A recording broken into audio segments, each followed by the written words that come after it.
Member for Saanich North and the Islands. Yeah, thank you, Mr. Speaker. Baynes Sound produces about British Columbia's half of British Columbia's shellfish.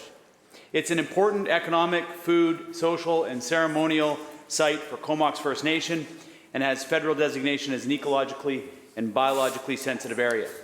Despite the significance, the province has permitted shipbreaking, an environmentally hazardous industry, in Union Bay.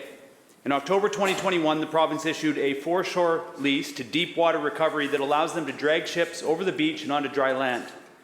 In 2022, Deepwater Recovery was found to be out of compliance 4 times under BC's Environmental Management Act and hazardous waste regulations. The company received 3 warnings and 1 advisory. However, the company has not faced regulatory penalties, nor did the province issue fines or revoke the original license. By not acting, the province is sanctioning this damage. My question is to the Minister of Environment and Climate Change Strategy. Will he take enforcement actions against Deepwater Recovery to protect the environment and the people of Baynes Sound? Minister of Environment. Thank you very much, Honourable Speaker, and thank you to the member for the question. As the member knows, compliance and enforcement actions are taken by staff of the Ministry of Environment on the ground. In this instance, as well as staff of other ministries, I am very aware, as are my colleagues, of the concerns about the community around Baynes Sound shipbreaking activities. There is active investigations ongoing, and when and if specific violations are determined, action will be taken. Member. Thank you, Mr. Speaker. I do understand where the regulatory and enforcement actions happen. I also understand that it's the ministers that are government that are responsible for ensuring that companies and people are following the rules and the regulations. So ultimately, the responsibility lands on that side of the House, Mr. Speaker. Comox First Nation opposes the shipbreaking operation, and the Comox Valley Regional District has initiated court action against Deepwater Recovery. In June 2021, Transport Canada invited the province to participate in a technical review of internationally recognized shipbreaking regulations. In March 2022, a group of NGOs sent a joint letter urging this government to create regulation, follow the example from existing legal frameworks and legislation.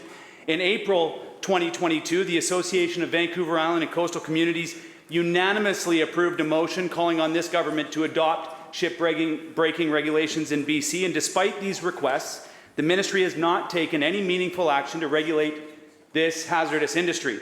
If properly regulated, shipbreaking is an important industry without adequate provincial oversight.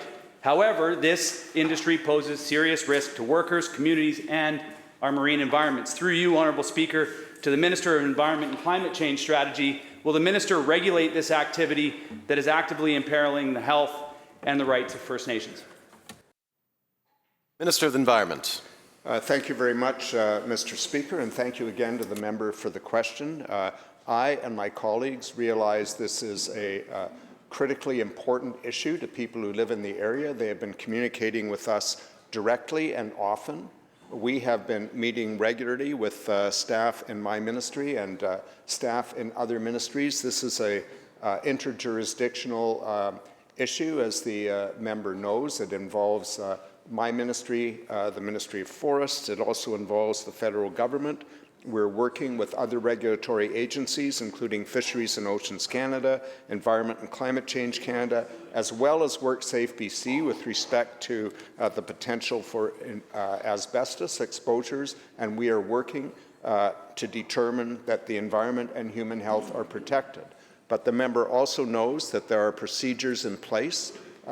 There are laws that specify what compliance looks like. There is matters of administrative fairness. We have visited the site, inspectors from my ministry, multiple times, taken water samples for independent analysis, and issued warnings and 1 advisory to the company under the Environmental Management Act. Activities and inspections continue. I and my colleagues continue to request and receive regular briefings on this issue, and we will continue to do that to resolve this issue for the people who live in the area.